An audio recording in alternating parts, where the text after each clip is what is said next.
Punto por punto. Periodismo plural y oportuno.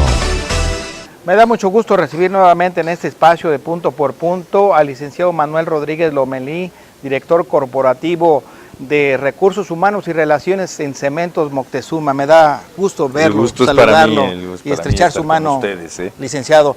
Andrés, pues el gusto siempre de tener aquí a un hombre de negocios, gracias. A un ejecutivo con una visión empresarial muy amplia de lo que ocurre. Pues le apreciamos que aceptara la invitación para hablar de la reforma hacendaria, de la quita de impuestos como el YETU y el IDE y novedades en otros impuestos como en la vivienda, don Manuel. Así es.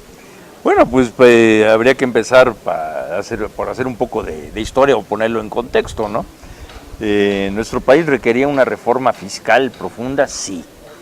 Que si fue la adecuada, ahí tenemos los asegúnes. ¿Que si es profunda? Y si es profunda, yo creo que es medianamente profunda porque no abarca a la totalidad de la sociedad ni cubre la totalidad de las alternativas que el gobierno tenía. Sin embargo, también hay que entender en qué contexto se da, ¿no? Ciertamente no hay un impuesto más redistributivo ni más justo, decimos, aún siendo impuestos, que el del IVA. Nada más que también pensemos que con la estructura social de nuestro país es muy difícil recargar el IVA en las capas sociales que le dedican como parte de cada peso que ingresa a su casa, le dedican tal vez 30 o 40 centavos a alimentación, mientras que gente con mayor nivel de ingreso pues proporcionalmente le va dedicando 15, 20 centavos de su ingreso. Luego entonces cargar un IVA generalizado en alimentos y medicinas siempre tiene una carga social o un impacto social que había que ponderar, que se podía haber hecho incrementando el IVA tal vez en algunos puntos, podría haber sido. Y esa es la parte donde yo digo no se utilizaron todas las herramientas fiscales que se tienen a la mano. Que se recargó la mano en las empresas y se recargó la mano en las clases medias, que tanta falta hace que se fortalezcan, también ese es un hecho. Sí. ¿No? Sí nos pega, sí nos pega y nos obliga a replantearnos fiscalmente el qué hacer, ¿no? Porque la forma de deducir va a ser muy distinta. Al final del camino tiene que ser una situación que tiene que ver con la tesorería de la empresa, con el flujo de los fondos y la manera de poderlos ir redistribuyendo en el tiempo. ¿Para qué? Para ir aplanando, que no haya estos picos, sino que realmente se maneje de la manera más plana en función de los flujos. ¿Y qué nos puede decir de su punto de vista sobre el tema de que se termina por lo menos el 50% de los regímenes de excepción? ¿Cuáles son esos regímenes de excepción y cómo se puede ir terminando con ellos? Que ha sido una gran polémica desde por lo menos hace 15 años. Bueno, lo que sucede es que al final del camino, ¿por qué no hemos tenido reformas de fondo en materia de impuestos? Y sí hemos tenido las denominadas misceláneas fiscales que cambian cada año. Aunque hay que decirlo, en los últimos años se mantuvieron, ¿no? Porque estos regímenes especiales son resultado a veces de la atención que como sociedad y el Estado pone para poder permitir el desarrollo de algunos sectores, ¿no? En otros casos son resultado de las presiones políticas, sociales, el cabildeo que se realiza y la prudencia política con la que deciden tomar las situaciones fiscales para no alterar el ánimo de algunos grupos, ¿no? Que es claro que mientras menos regímenes especiales existan, más redistributiva es la política o más justa es la política, porque más equitativa, ¿no? Es la palabra correcta, también es un hecho, ¿no?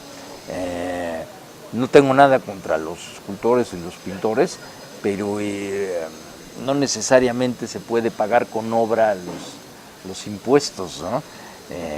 Lo que no significa el que la sociedad no valore el trabajo cultural. Y como eso podríamos sumar algunos otros puntos, ¿no? Como todo, de origen tiene una connotación que a nadie le gusta, ¿no? Nos es impuesto. Especiales, ¿no? Sin embargo, bien, al margen de la reforma como se haya presentado y como se vaya a dar, yo creo que el tema no tiene que ver a veces con lo que se nos cobra, sino tiene que ver cómo se nos cobra y cómo se aplica. Ese es el gran problema en el país y en los estados, en los ayuntamientos, en los municipios. Licenciado, la gente tiene a veces ese temor, ese resquemor a contribuir porque ha habido opacidad en el manejo de los recursos, hay que decirlo. Hoy en Morelos tenemos el hecho de que hay 40 expedientes abiertos, averiguaciones abiertas en contra de expresidentes municipales, de extesoreros, de ex servidores públicos, operadores de sistemas de agua potable, que aparentemente cometieron actos de corrupción con recursos del erario. Correctamente, no ejercieron correctamente, ¿no? Si lo vemos desde ese punto de vista. Entonces la gente también por eso a veces se resiste. Hay un de por sí natural resistirse a pagar impuestos. Así es. Pero además si vemos que hay opacidad, que hay mal uso de recursos y que además las administraciones no dan los resultados que la gente quiere, que espera, pues hay más resistencia. Mire, el Estado, el gobierno, por decirlo así, es mal recaudador, mal cobrador, pero además de eso es mal administrador. Y puede uno ser mal recaudador y mal administrador, pero todavía también es poco transparente en muchas de sus áreas. Luego entonces el contribuyente, sobre todo aquellos que somos contribuyentes cautivos, pues evidentemente nos causa irritación el que de cada peso que podamos recibir como beneficio, bueno, como resultado de nuestro esfuerzo, pues se vayan 30, 32 centavos a un esquema del que no garantiza si se está o no utilizando bien el recurso. Existe en economía un sistema para medir qué tanto se aplican bien los recursos, resultados de las contribuciones. Voy a poner un caso. Esto se mide de 0 a 1. En México, siendo los parámetros que más se acercan a 0, siendo aquellos que resultan como los que menos desigualdad tienen como sociedad. Y los que más se acercan a 1, los que más desigualdad tienen. México anda en la mitad de la tabla, como en otras tantas cosas andamos en la mitad de la tabla, ¿no?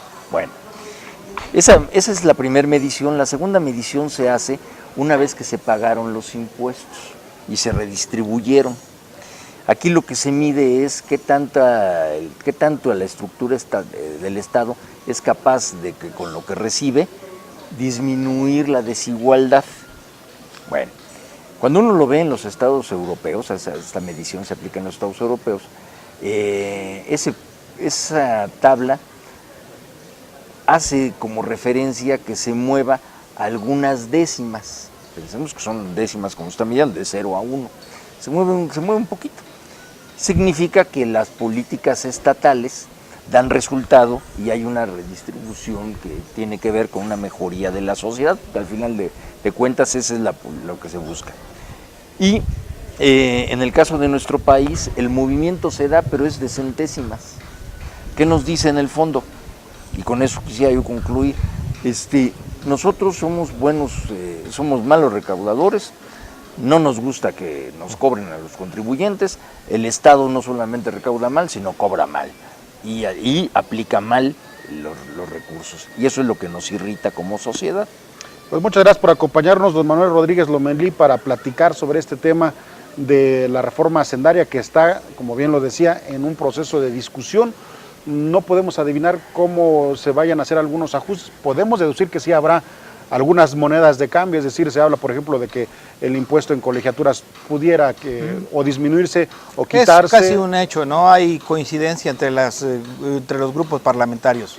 Se van a poner unos, se van a quitar otros, habrá negociación todavía, pero por lo pronto, pues gracias por venir a acompañarnos a hablar de un tema pues tan complejo como es el de los impuestos. Ya para terminar, yo quisiera comentar, y no sé si esté usted de acuerdo en este punto de vista, no nos gusta, lo repetimos ya, no nos gusta que nos cobren impuestos, pero hay una parálisis, hay un detenimiento de la actividad económica en el país, se nota desde el principio de año, aquí lo comentamos, Andrés, muchas veces, al principio no se están viendo obras, no está fluyendo el dinero, y no sé si esta reforma vendrá a activar la economía, el crecimiento que pretende el gobierno federal. Sé que algunos sectores se ven lastimados, o todos en alguna medida, pero no sé si esté de acuerdo que es necesario hacer el esfuerzo. Yo creo que la reactivación económica no necesariamente se va a dar con el incremento de los impuestos, más bien la reactivación económica se va a dar con una adecuada política industrial y con una adecuada política de inversiones. Es lamentable, pero hemos perdido un año por 1000 factores, los externos y los internos, pero hemos perdido un año. Sí, pues fue el cambio de gobierno, la detención de la inversión pública, varias cosas. Creo, yo percibo, no sé si compartan, que en esta recta final del año empieza a fluir la inversión pública, que al mismo tiempo pues activa la privada. Pero bueno, don Manuel, algún comentario final. Muchas gracias. Agradecerles sus atenciones como siempre, son ustedes muy gentiles. Gracias, don Manuel. Un saludo para todo el público. Vamos a mensaje, regresamos. Esto es Punto por Punto. Periodismo plural y oportuno. Regresamos.